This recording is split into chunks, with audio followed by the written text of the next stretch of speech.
Allah doesn't want plastic. So all of our emotions can be used as fuel. Reveal, release, and replenish.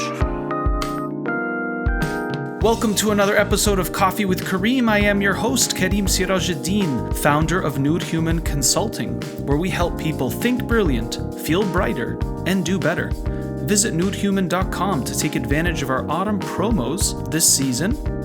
Dr. Azadeh Weber, who is a fellow provider at Noor Human Consulting, joins me once again. She recently did a fantastic episode called Spiritual Bypassing, episode 58. Azadeh has a doctorate in clinical psychology. She specializes in overcoming trauma, anxiety, stress, and does a lot of her focus with women and relationship work. Azadeh, welcome back to the show. Assalamu alaikum. Thank you for having me on the show again, Karim. Azadeh, tell us more about what we're going to be unpacking today and sharing for the audience, inshallah. We're going to be talking about building a toolbox of psychological coping strategies to overcome anxiety and stress, and with emphasis on Islamic education. Excellent.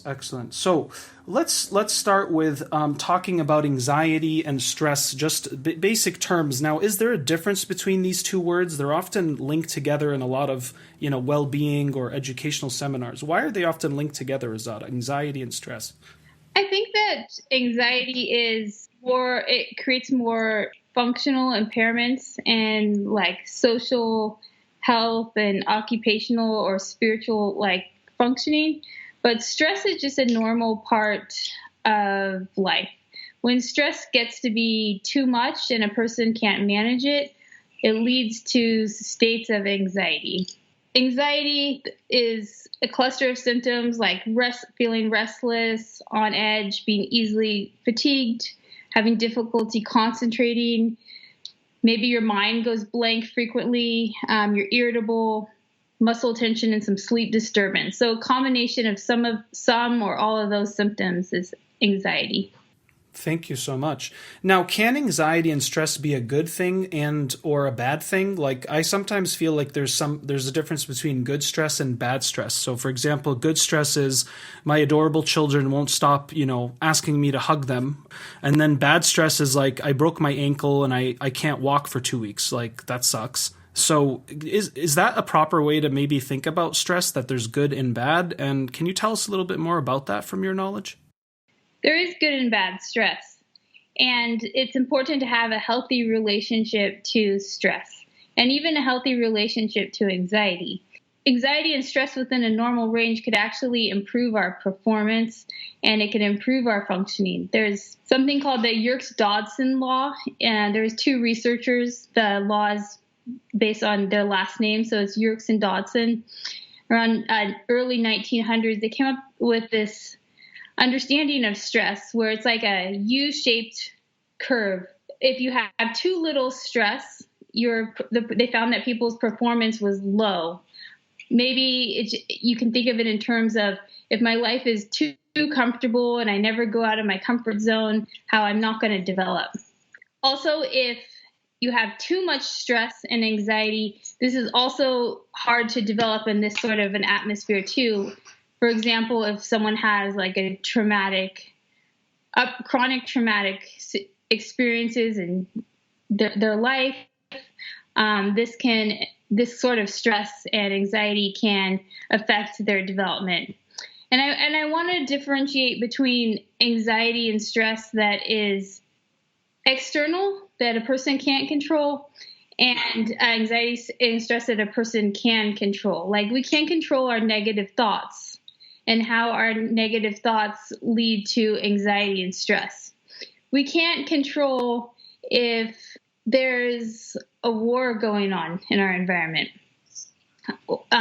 So what the Yerkes, or we can't control like if there's a lot of toxins in the air. What Yerkes-Dodson Law tells us is that there's a sweet spot for stress and anxiety. It's not too little or it's not too much. It's within normal range of stress, anxiety, that can actually help us, and we can leverage that stress and anxiety to become better people. Got it. So when we try to leverage stress and anxiety, is this now what we're talking about with coping mechanisms? And I love the idea of, a little bit of stress or even anxiety sometimes can kind of almost keep our engine revving. I kind of think about the analogy of when you drive a car, if you give while it's on, you press the gas, it's going to get you places. You need some fuel, some heat, some energy.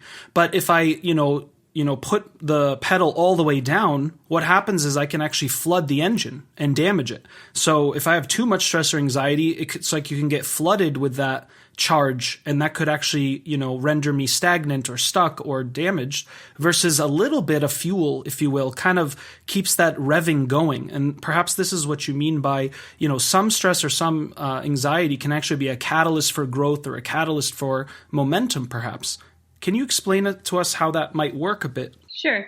So all of our emotions can be used as fuel if we cope with them and we have a healthy relationship to them and we accept. So that means that at a fundamental level, we have to accept that these emotions are there, that they're part of who we are. And by accepting them, we can take a pause and we can choose how we want to cope with them. And do we want to cope with them in a sophisticated way or in a primitive way? So for example, let's say I smoke cigarettes, which I don't, but let's just say, so and someone calls me out on smoking cigarettes, and this gives me anxiety and stress because I don't like to be singled out as doing something that's socially frowned upon. So I could respond primitively through denial and say, no, I'm just a social smoker. I only do this, once in a while. Or I could respond in a sophisticated way and be like, accept that, yes, I feel anxious about the fact that I'm smoking. And I can respond with my intellectualization, which is a sophisticated coping mechanism. And I can start educating myself on the medical terminology of what smoking does. And so this is just in the Western concept. They have this psychology. They have this sophisticated and primitive coping styles. And intellectualization is thought of to be a sophisticated coping skill.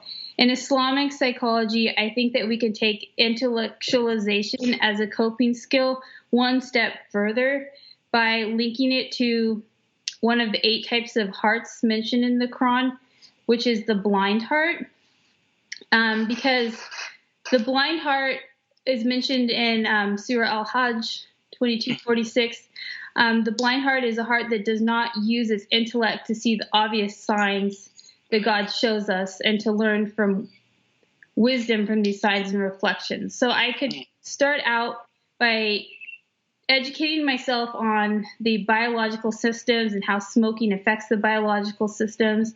And then I can soften my heart and see like, oh, wow, this beating of the heart and how the breath connects to the heart. This is clearly a sign of the glory of Allah. Yeah, and that's one way that we can cope with our anxiety and stress in a healing way. So just to summarize here, a sophisticated coping mechanism, from what I gathered there, is when, in a Western model, it's when there's intellectualization or perhaps, kind of researching on science more to get evidence for certain internal claims, right? Like, oh, smoking isn't a big deal, but a sophisticated defense mechanism would be, let me be real here. I mean, on every box it says, this causes cancer, be careful, warning. So then that's a person who's like essentially being honest with themselves and sincere and doing that work. And Islamically, the Islamic psychological dimension that you're adding here is there is a notion of a blind heart or a heart that does not use its intellect. So similarly, there's a sense of denial here, not being sincere and not facing reality as it is. So if that's accurate, then how would we define a primitive? Is that now like something that's animalistic or impulsive or just dishonest? I mean, how would we define a primitive coping mechanism? I think it's a bad habit. In a lot of ways, it's not exercising free will and choice. It's not accepting that the emotion is happening and taking that pause and making a choice and thinking about the consequences of how am I going to relate to this emotional experience I'm having and what are the consequences of that relationship. It's just acting out, if you will. I do want to say that not all Western coping mechanisms involve intellectualization. I mean, they do mention humor and like altruism and like sublimation, where I might take my anxiety and transform it and channel it into something else. Like I might be anxious, so I channel it into exercise. And so it's not just intellectual, but they do have an emphasis on intellectualization, on rationalization. I like how in Islamic psychology, how the notion of the blind heart reminds us to tie in our intellectualization and our rationalization into, pondering the obvious signs of Allah. Right. Well, thank you for clarifying that. So what I learned there was sophisticated coping mechanisms isn't just intellectualization. That's just not one form. There's altruism, sublimation. So is this synonymous now with defense mechanisms, which is, how the ego or the self protects itself from discomfort or pain or agitation. And there's multiple levels of defense mechanisms that all of us use on a daily basis, right? Some of them are more dangerous. Some of them are very severe, and some of them are, let's say, mild. Can you maybe tell us more about defense mechanisms and how they work exactly? And is this what we're going to be addressing here with these coping mechanisms? Yes, so they are synonymous, coping mechanisms and defense mechanisms.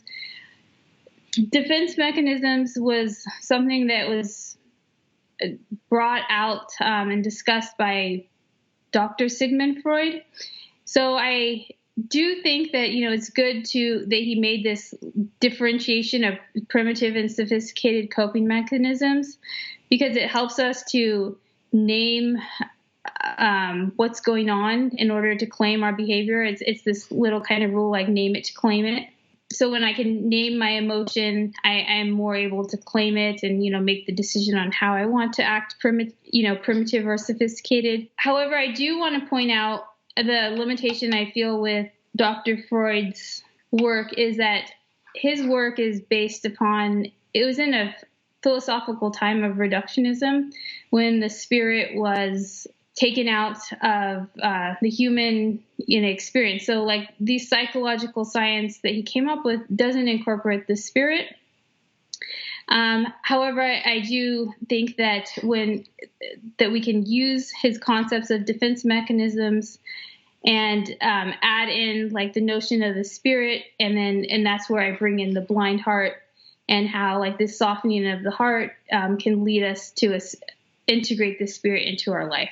So now maybe what we can do is take a scenario here and see how all this stuff would work. So I'd like to maybe define an external scenario and an internal scenario, and then we can see how primitive and sophisticated coping skills would look and feel in each one. What do you think, Azadeh? Sounds good to me. Let's do it.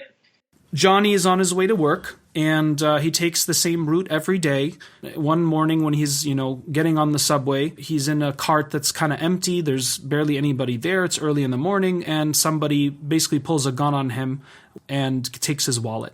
That would be an external major stressor or anxiety for a person.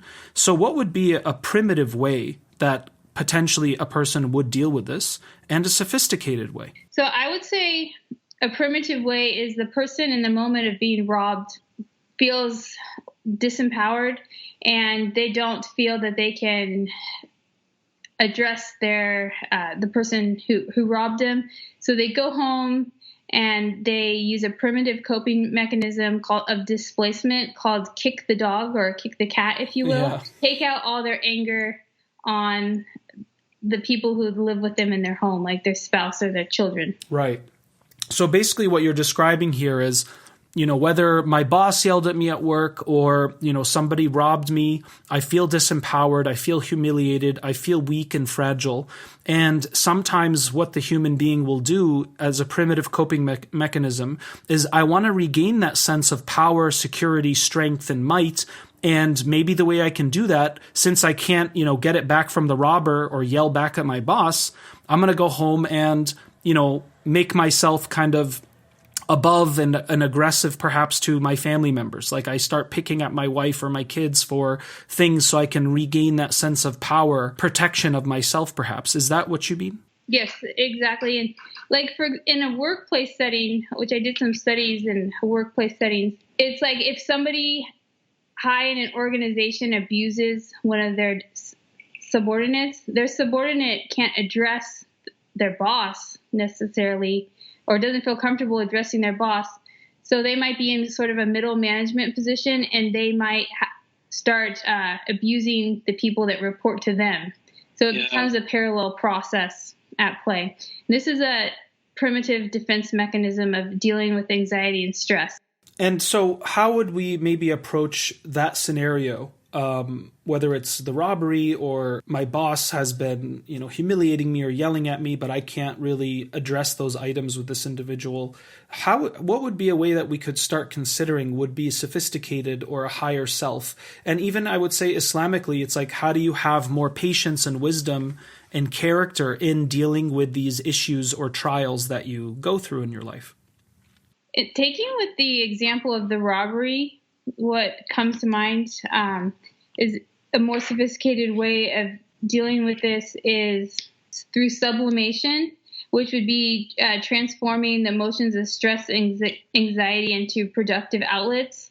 So maybe a person could, like in a best case scenario, they start advocacy for safer, communities. Or like they might transform their emotions of stress and anxiety to be like, was I robbed because and I don't want to victim blame at all, but was I robbed because I was flashing my watch around, my expensive watch. And right. Maybe I can, start talking to my friends and families about, the virtues of modesty and what's a safety plan I can come up with to make the chance of this happening to me or someone I love less in the future.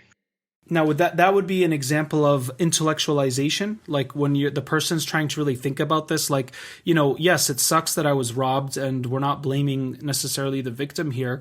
But, there is a part of us that could go, well, was I staring at my phone the whole time and I didn't, I wasn't aware of my surroundings, let's say, and that could have, let's say, given you a little more time or even allowed you to pick up on the shady dude who's staring at you with his hand in his pocket. Who knows, right? But that's, something that a person can reflect on after the fact. That would be, let's say, intellectualization. Is that correct? Yeah, I think and then that would be intellectualization. And you can even combine these things. So you could do the intellectualization and then add in some sublimation of how can I transform this anxiety into something proactive. You could use humor to kind of, in a way, to kind of take the edge off of it as well. Well, I want to come back to humor because that's a good one. But let's unravel sublimation a bit because I think this one is really powerful, sophisticated mechanism, a coping skill. So this idea of transferring the energy or the charge from that negative experience into a more productive or creative or I want to say action-based process to replace that very evil. Because I think this is one of the ways a sophisticated coping mechanism also works is, how do I take something that was bad or difficult or challenging and make it good or useful or valuable or productive, whether for myself or others, right? Because this is how we want to channel it. So two things come to mind. A lot of people that I've worked with, let's say, sexual addictions or pornography addictions or, difficulty lowering their gaze, etc. It's like we have a saying, how do I change my lust into gifts? In other words, every time I'm sexually charged or aroused doesn't necessitate that it has to come out sexualized. Just like I say, we've all been angry or upset, but if we all impulsively or primitively, responded with our anger every single time we did get angry, many of us would be in a bad rapport right now with our society or our family, our friends, our jobs. And so similarly, anger, like sexual energy or fear or anxiety, these are all emotional charges and energies that are accumulating in the person's system. And so it either stays lodged in or it's going to come out. And if it comes out, it's either going to come out in a productive or creative or healthy action-based fashion or not. One way I like to think about sublimation is when you feel a loss of control, which is a lot of times what happens with anxiety, like you lose predictability in your environment, or and this loss of predictability is experienced as loss of control, or something happens to you and you feel loss of control, like the robbery. What can you do to regain your sense of control that can be have an overall positive net effect? I like to encourage people to use exercise in a situation like this. Like I might be at work and I feel like a loss of control. For example, if I work for an organization, I once worked for a company, and I feel loss of control because everyone's getting fired around me. And how can I deal with this loss of control? I like going to exercise, because exercise is something I can control. I can go exercise. I can exert control over my body to do repetitions of an exercise. And this will start to turn things around for me and have a positive effect on my well-being. There's something called the James-Lange theory of emotion that says people evaluate their physiological states and then determine that this is how I feel. So, if you can slow down your breathing, slow down your heart rate, your brain's going to tell you, oh, I'm relaxing. Interesting. In order for the mechanism of sublimation to be optimized, Azadeh, do I have to consciously consider why I am initiating this ritual of control? Like, for example, if my boss yelled at me, I'm super stressed and anxious and upset, and I come home and I decide I need to rearrange my whole closet because that gives me a sense of control. I get to organize, and I'm actually releasing the energy through this process. Now, in order for me to optimize my sublimation, do I have to be, as a person, consciously like, all right, I need to go I'm doing my closet because of what happened at work? Does the person have to kind of mentally make that connection or association for it to be optimized or not? I think they do. And I'll say that, some people can develop good habits of sophisticated coping mechanisms, and so they can just do them unintentionally. And that's better than, doing primitive coping mechanisms unintentionally. However, if we look at what Aristotle says about character development, and when he talks about a vice and a virtue, he tells us that in order for an act to be virtuous, it has to start with intention. So I would say it is better to set the intention that, and setting that intention tells me one thing. It tells me that the person has accepted that they're anxious. By accepting it, you can accept that you're having like a quote unquote negative emotional experience, like with humility. But in humility, you're just seeing the dignity in all living beings and in yourself. So just seeing, even though I'm anxious, there's still a dignity to me, and then setting the intention to express the anxiety from work and to, let's say, rearranging your closet. Does that answer your question? Yes, thank you. And it's great that you bring in this notion of intentionality because, it's very emphasized in, a lot of powerful philosophies, religions, certainly Islam. The Prophet ﷺ told us, Innal a'malu bin-niyat, that your actions are shaped by your intentions. And so I think it's very important that we associate or make that connection within ourselves, because that's actually going to shape the ritual or the release or whatever we're doing more fully. And so, for example, some people who make tawbah or turn back to Allah to ask forgiveness or make repentance. Something I've learned is that some people, when they want to make tawbah for something, like, man, I really messed up. I did this wrong. I hurt this person, or I committed this sin in private, and, I want to ask Allah for forgiveness and so forth. I've learned, Azadeh, that some people actually don't voice the actual sin that they're asking forgiveness for. They're just going to pray 2 rak'ahs or make dua and say, "Oh Allah, forgive me, forgive me for this and make me a better person." But it's kind of like general. So I've even noticed that when people, I've advised them, you need to name the actual thing you're asking Allah forgiveness for. Not because Allah doesn't know, but it's for you to be more honest and accepting of why you feel the way you feel, and based on what you actually did. When you name all of that during your, let's say, your tawbah, or you're cleaning out your closet and you're even talking to yourself or thinking about it and associating, why you're doing what you're doing, this is actually going to give us a much more fulfilling impact, perhaps. I agree. And I like how you tied in the intention part of it, because I think it's so useful and helpful when we're approaching Islamic psychology to integrate the different aspects of experience, and that includes, the Quranic message. So I really like that. I do like the naming it. I think that's an important piece.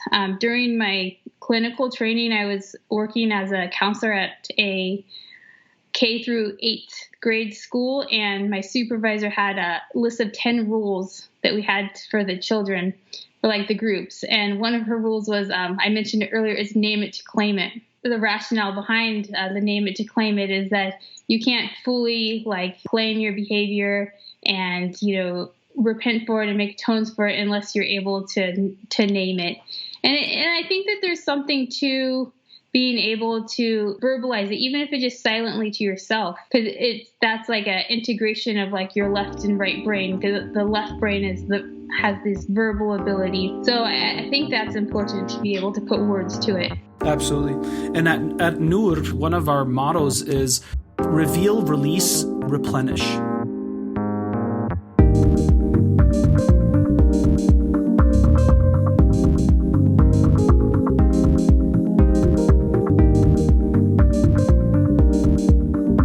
Reveal, release, replenish.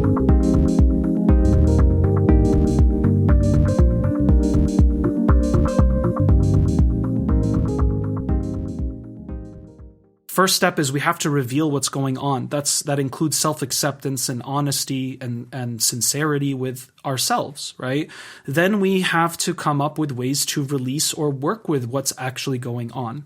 We have to accept what is before we get to what ought to be. And lastly, once we're able to release, we've emptied out those compartments, let's say, of our soul, of our mind, of our heart, and then we now are more fit to, let's say, replenish. So this perhaps is another kind of simple 1, 2, 3 step model to consider when we want to improve in ourselves. What are your thoughts?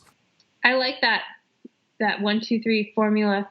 It really breaks things down in a way that makes it easier to take on as a practice. The sublimation, just to kind of close this coping mechanism up, this transference or transforming of energy to a productive, creative action towards replacing the evil that's out there or that happened to me. This is, again, requires some type of meaningful association within the self to engage in a practice or a follow-up process that will initiate release of this energy and processing of this energy.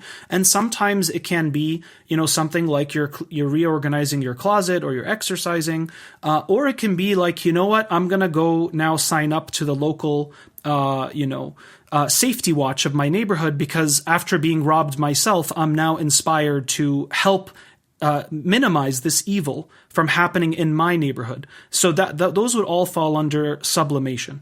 Now, maybe we can go to humor. I'd love to hear more about this, because I love this defense mechanism. It is one of the funner ones. I've heard that this is, in some ways, it's more sophisticated. It's been taught to me as being more sophisticated in intellectualization and rationalization, actually, although people have their own opinions. But yeah, I think that humor is good, because if you have a difficult situation is really weighing hard on you, just being able to bring some lightness into that can really help take the edge off to keep the fuel burning. Otherwise, like if things just start getting more intense and more intense, you can't bring some lightness into a situation, you're running the risk of just disassociating, checking out, giving up,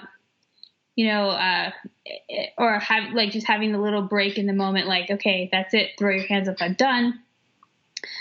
So it's good to be able to modulate intensity, if you will, by bringing some humor into the situation. Right. And of course, it depends on the situation and the people you're addressing. But I mean, I know once in a while, like it can kind of break the the stale negative air. So, for example, if let's say, a spouse makes a comment that came across as, kind of hurtful, but let's say I know the person pretty well and I know that's not what they meant to, get across, that they're just not very good at articulating their emotions at this point. I might say to the other spouse, well, that sounded very nice and warm and fuzzy for you, probably, didn't it? And then they start kind of chuckling. And then the first person realizes, man, let me try that again because it didn't come across, the way it should have, perhaps. Would that be an example? And can you maybe give us more? Yeah, that's a good example. Let's say you're dealing with a teenage child and the teenager is like opposing you, like at, every like angle, trying to assert their, individuality, maybe just making light of it and like, okay, so since you know what's going on, why don't you tell me what the next best thing to do is? And just kind of like joking at them a little bit. And it's about, I think, maybe a tone. I don't know if humor came across in that or not. But the tone you use is very important. Absolutely. I think I can definitely relate and resonate with that with children who are young. And there's so many times, Azadeh, where like something can make me go in the direction of, oh God, why? And you're just stressed and disappointed and like, oh my God. And then there's almost sometimes in some situations a line where you can just start cracking up about it. And you're like, this is what it is. Like if you just, if let's say your child, takes 20 minutes to choose their pajamas and you're just like, oh my God, this is, you're so frustrated, but it's also so funny because they're so, let's say, I don't know, picky about things matching a certain way. And so you actually just kind of step into how cute and adorable and frustrating it is all at the same time. But then the humor kind of overtakes that, I'm a grown man waiting for, let's say, a 3-year-old to figure out their wardrobe so they can just sleep. And, that's life right now, and sometimes that can be actually funny. I don't I mean, it's. Yeah, no, I see the humor in that. That's a good example. Yeah, I have some humorous situations with my toddler now where I'm trying to potty train him and I'm letting him listen to like a YouTube video when he sits on the potty. And I think he's telling me he just has to go in the potty during the day so he can watch the YouTube video. Because I restrict, his screen time. So it's like the one time he gets the screen, and I don't know if I chose the best, approach to this, but yeah, I find some humor in the fact that he might be taking advantage of my little plan to get him potty trained to just watch the screen. But let's say somebody doesn't have, a good sense of humor, or they don't find too many things funny in the moment. I know that there is also the coping mechanism of altruism, which is considered a sophisticated one as well. Can you tell us a bit more about altruism and how that works? Right. Yeah, altruism is a great sophisticated coping mechanism. It's like, let's say if I feel lonely and I'm having some symptoms commonly associated with depression due to this loneliness, using altruism by like asking someone genuinely, how are you? And just, or smiling. I know there's a sunnah that says that a smile is like a form of charity. Yeah. Or like going out to the community, and like some mosques have like food, banks for the underprivileged, and just, participating in that. And as that, like, and that, even though you're not doing that, for your loneliness or depression, it alleviates it. So that's a very sophisticated way to deal with this loneliness and depression, versus rather someone who is depressed and therefore in their depression manifests in like irritability and anger outbursts. And they use projection, which is a primitive mechanism where they project like their anger onto other people, and they'd be like, "What's wrong? Are you angry with me?" When really it's me, like, who's feeling the anger, but I'm asking someone else, "What's wrong? Are you angry?" And it almost in a way to instigate like some sort of interaction, even if it's a negative interaction, it's something, So yeah, altruism is a lot better way to be out and interacting with people. Just to summarize so far what I've taken away today, we've learned a bit about what anxiety and stressors are, that there's external and internal forms or ways that this can encounter a person's life. So external means outside conditions or forces that are not always within our control. Internal conditions would be things that we mentally or personally conceptualize, thoughts, moods, behaviors, what we do. Then we have ways we can cope or deal with anxiety and stress in sophisticated as well as primitive ways. Some of the primitive ways include things like projection, denial, displacement. So projection is when I release the anxiety I carry within myself or the negative components of my own self, and I fixate that focus on others kind of as a way to almost relieve my own ego of its tension or its inner dissonance. Because if I don't want to deal with the fact that I am angry or resentful or lazy, so I'll just pick at that anytime I see it in other people or think I see it. But most of the time, I'm actually just dealing with myself through attacking another person, right? That's sometimes how projection can come across. That's accurate. And remember when I said that sometimes the defense mechanisms work together? I think that what happens with projection is another primitive defense mechanism of disassociation, which is where a person splits their thinking from their consciousness. So they're no longer like aware of how they're feeling. They're just sort of objectively analyzing the situation. And in like disassociating from their heart and their emotions, they're therefore projecting their emotions onto another person and learning about like in almost like maybe, and then kind of watching their emotions like as a movie, how another person might, respond if they're accused of having the emotions. Right. And I think one of the differences between disassociating from reality and denial is that denial is I am completely reshaping what is happening. So I'm actually not perceiving fully what is happening, or I am replacing what is actually happening with whatever I want it to be or think it is. And so there's an overall kind of view that is distorted, perhaps. Whereas disassociation is what's happening is happening. I'm just not fully there or participating, and I'm kind of watching it happen without full immersion of my total self. Is that one way to understand it? Yeah. The emphasis on the split between like you might be cognitively aware, but your thoughts are disconnected from your feelings or even values.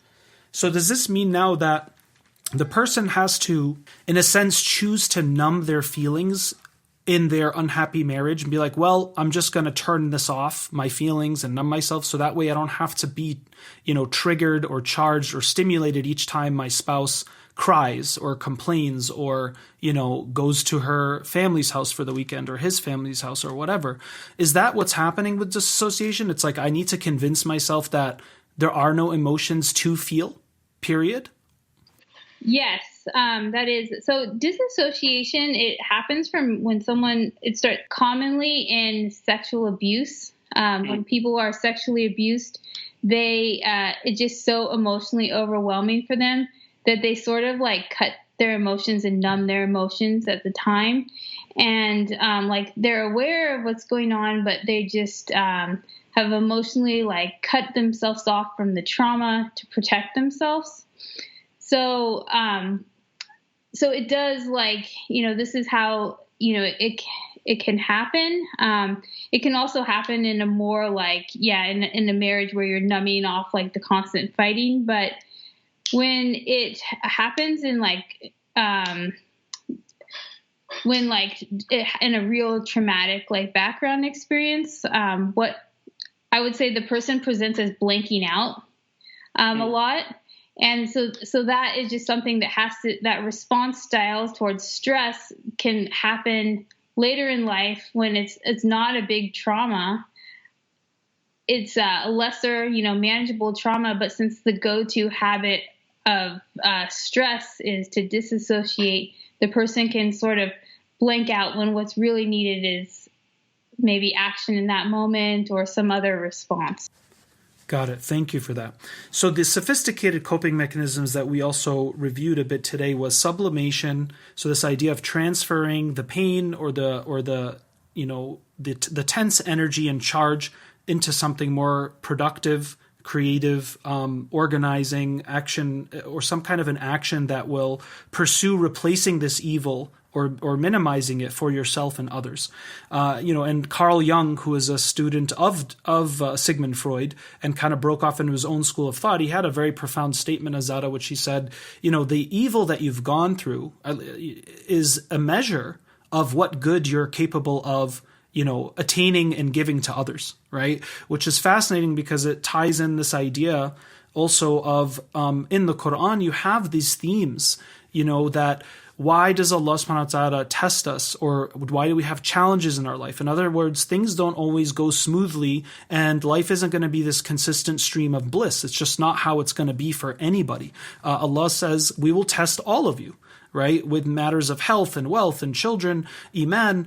And often these verses have this notion of, in order to see who will, be patient and persevere, who will seek truth as a result of this, right? Because there should be a sense of wanting to know, why did that happen, or what's going on, whether within me or in my society? How do we make this better? If everybody's just living this super comfortable, bubbled life, then what pursuit or innovation and creativity will we have to make the world a better place if once in a while we don't get stung by some of those thorns of life, right? So Allah subhanahu wa ta'ala reminds us, لِيَبْلُوكُمْ أَيُّكُمْ أَحْسَنُ عَمَلًا, and other explanations like have sabr and taqwa and remembrance of me, etc.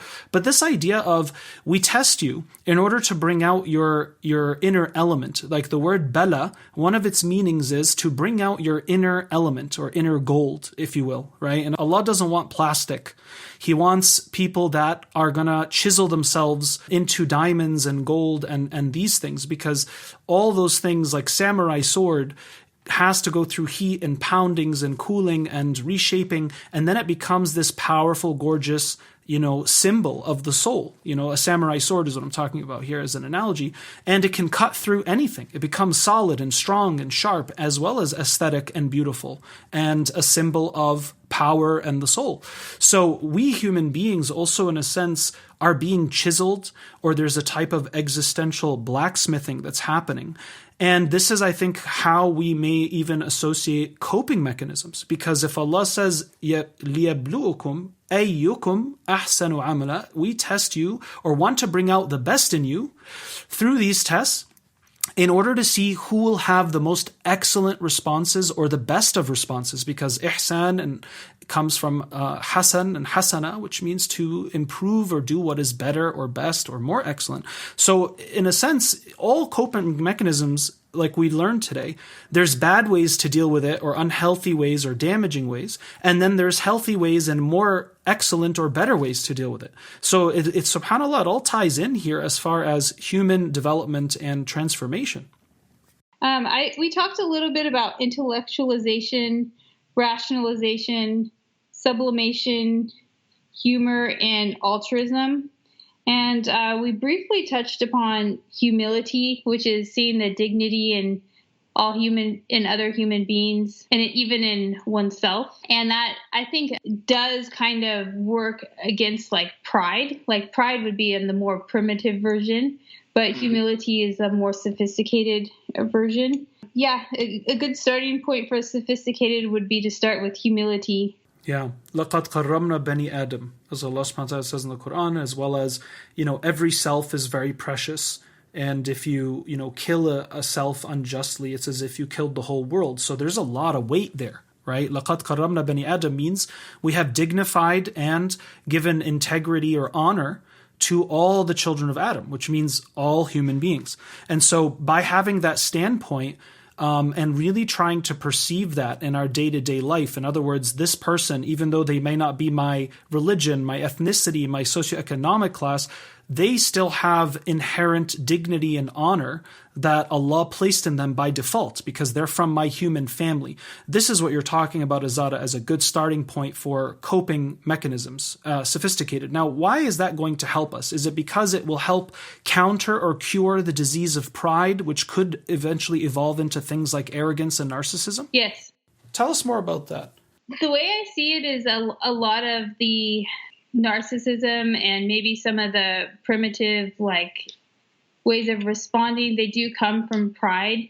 Maybe a pride where I don't want to feel the gravity of the thing I did wrong because I'm too good or according to my own self measure. So that would be a prideful way to look at things.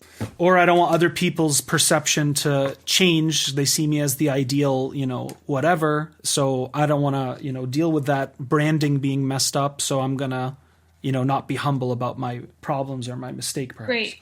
And it could lead to unnecessary arguments or even arguments that are out of proportion when maybe there's something that should be disagreed upon, but then that argument gets taken out of proportion.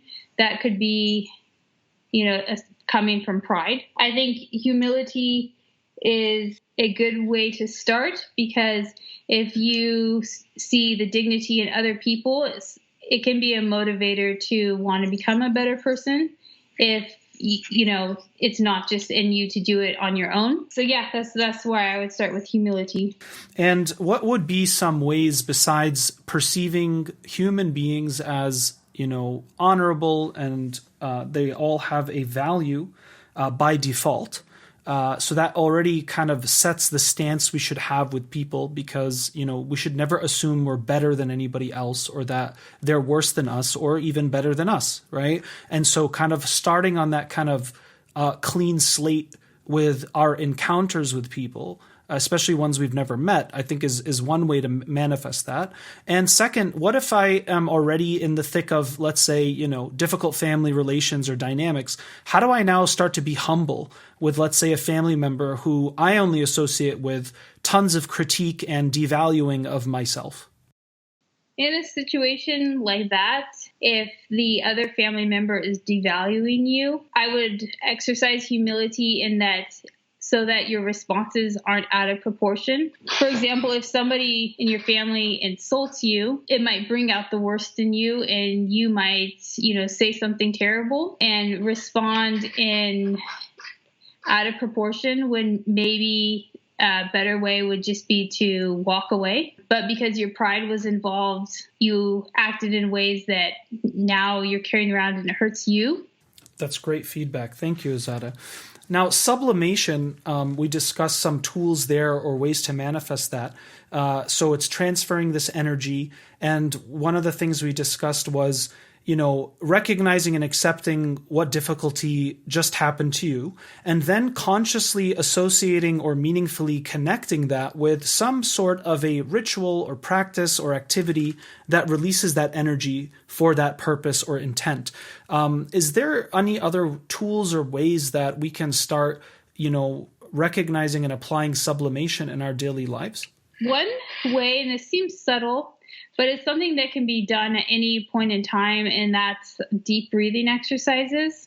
I'm going to say it's good to have in your pocket a couple strategies to help you go from, let's say, on a scale of 1 through 10, 1 being comfortable, 10 being intensely, painfully intensely stressed out, to go from like a 7 or 8 down to a 4 or 5 in 15 minutes.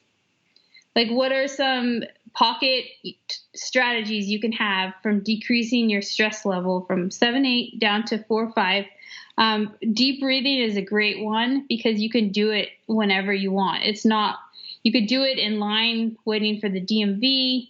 You could do it out at work or, grocery shopping. Right. Discussing a difficult subject with somebody that matters to you. All those things are, you have to breathe anyways, but trying to take slower, deeper breaths is what we're referring to here, right? So breathing slowly through the nostrils and exhaling slowly out of the mouth. This actually helps recirculate that energy that's coming up for us and releasing it. So that's actually a real way that you release the charge or the energy, simply through breathing. Correct. And that is one way, by channeling the stress into your breathing exercises. What you're not doing is somatizing the stress, which the stress becomes somatized when you're stressed out and your heart starts beating fast and your palms start getting sweaty, your breath starts speeding up. By consciously slowing down, you're controlling your heart rate. Your nervous system is going to give your brain the message that you're stressed out if your heart rate is and your breathing are fast. So you want your nervous system to kind of give you the message that you're relaxed. I tell people to take 3 to 10 deep breaths on 4-count inhale, hold the breath for 2 counts, and a 4-count exhalation. And doing that at least 3 to 10 times, it can be done pretty much anywhere. It's not for example, I relax when I sit down and I have a cup of tea I like, but it's not always possible for me to just sit down and drink tea to relax. So the breathing technique is helpful. Another helpful practice is to remember the 99 attributes of Allah in order to soften the heart. This remembrance in times of difficulty and stress, like I said, it softens the heart because, let's say the stress is causing you to tense up and your muscles are tensing up. And in that tensing up, your heart is kind of tensing up as well, hardening. And so just to kind of stop that and pause and just ponder the 99 attributes of Allah, soften the heart, is one strategy you can do at any time, like the breathing. A third strategy that could be done that's effective is to just start tracking yourself. And what I mean by tracking yourself is, and this is more of a cognitive behavioral approach, which requires a tracking of yourself, is what is my thought right now? Acknowledging that whatever thought you have is going to be associated to an emotional response. So what is my thought right now? And what is the associated emotion?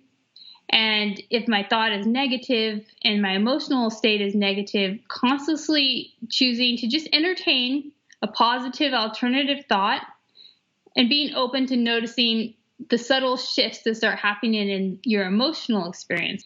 And then, choosing, do you want to have this more positive thought?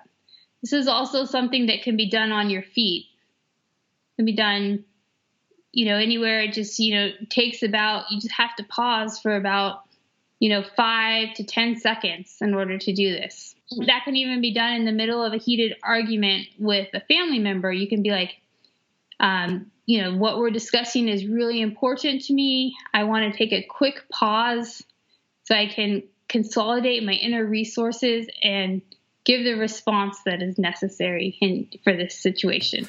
I would say it includes this idea of visualization as well, because a lot of stress and anxiety comes from, we think something really, let's say something bad didn't happen, but we're really worried about the worst case scenario. So that is us, we keep replicating the negative visualization of the outcome. So you're also suggesting that we want to, and again, all these tie in. So for certainly the names and attributes of God, I think that people should see that practice that you mentioned earlier as, if I feel like I'm lacking something in myself, that attribute of Allah subhanahu wa ta'ala that is fulfilling of that, is the one I could, let's say, harness. So, for example, if I'm wicked stressed or anxious about my job interview tomorrow, I would take those deep breaths and remember the names of Al-Razzaq, Al-Ghani, the provider, the wealthy. In other words, I'm stressed because if I don't get this job, I won't have a salary and yada yada. So I call upon those names of Allah subhanahu wa ta'ala that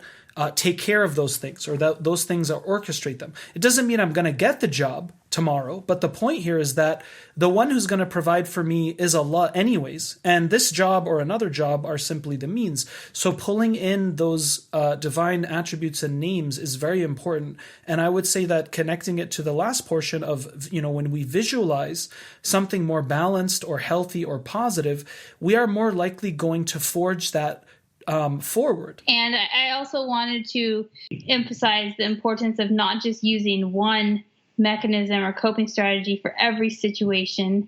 It's like trying to use a hammer for every time you need a home repair. So even though the hammer is a great tool, we want to consider the situation. And I also wanted to re-emphasize the importance that there is a healthy stress and anxiety in life that will help us develop. And so we don't want to eliminate all stress and anxiety. We just want to have a positive relationship to it so that we can grow and develop as human beings in community. When stress and anxiety becomes at a level where maybe you should seek help, reach out to a trusted person or a provider in the community, is when the anxiety starts to create an impairment in important areas of your life. For example, your health, your spiritual and religious practice, your occupational area of life, or your social area of life. For example, if being the perfect practicing Muslim becomes like a source of stress for you, so that stress becomes so intense that you just cut off from the whole idea of trying, then that's created a functional impairment, and the anxiety and stress should be addressed with maybe another person or provider. Or if the anxiety and stress is creating you to be an irritable person and your muscles are tense, and this is causing you to pick little unnecessary arguments with your spouse and family members and children, then maybe you should seek some help to get some support around how you're relating to the anxiety. My closing comments from an Islamic psychological model is that these sophisticated coping mechanisms that we discussed, is that it almost shows me that just like Islam teaches us, in order for us to overcome the worldly challenges of the body, of the environments that we're in, of the survival mechanisms that we're all navigating on a day-to-day basis, the sophisticated coping mechanisms or way of functioning at a higher level is really this idea of Allah telling us how to see who of you will respond with patience, with truth, with honesty, and in the most excellent way, right? How do we respond in the best ways? In other words, how do I maintain functionality? How do I truly reveal what's going on, release it, and replenish it properly? This is all part of the Islamic etiquette of transforming, your humanity and your spirituality. So it's all connected here, that just by using the intellect, using altruism, using sublimation, these are all healthy Islamic mechanisms to also work with the self, because it's all interconnected here. So I just think it's really lovely to see how that all ties together. And breathing is one of my favorite coping mechanisms of all time, because A, it's so easy, we all need it, and it even ties Islamically this idea of your spirit, or ruh, is connected to the air element in Arabic. Breath is connected to self, right? And self is connected to all the other two as well as life. So spirit gives life, breath maintains life, and the self is a precious life. So it's all connected there. So I think even just breathing alone, there's so much treasure there. But, we'll have to wrap up for today. And inshallah, next time we will continue with more topics to help our audience think brilliant, feel brighter, and do better. Don't forget to visit noorhuman.com today to work with myself or Dr. Azadeh. We currently have autumn promos. Check it out today before our promo ends. Dr. Azadeh, thank you so much for your wisdom and sharing today. I look forward to our next meeting. You're welcome, Karim. It's a pleasure, as always, to be on the show.